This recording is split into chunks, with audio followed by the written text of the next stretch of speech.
How to make easy chicken fry in 15 minutes. First చికెన్ని నీట్గా క్లీన్గా వాష్ చేసుకొని అందులో తగినంత ఉప్పు,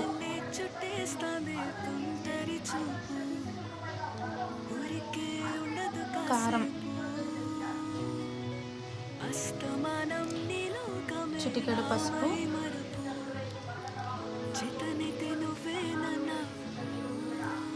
అల్లం వెల్లుల్లి paste, 1 spoon chicken masala, 1 spoon garam masala, తగినంత పెరుగు, 1 లెమన్ పిండి బాగా కలిపి దాన్ని హాఫ్ అన్ అవర్ ఫ్రిడ్జ్లో మ్యారినేట్ చేసుకోవాలి. తర్వాత ఆయిల్ పెట్టుకుని ఆయిల్ తగినంత వేసుకుని అందులో చికెన్ వేసి బాగా కలిపి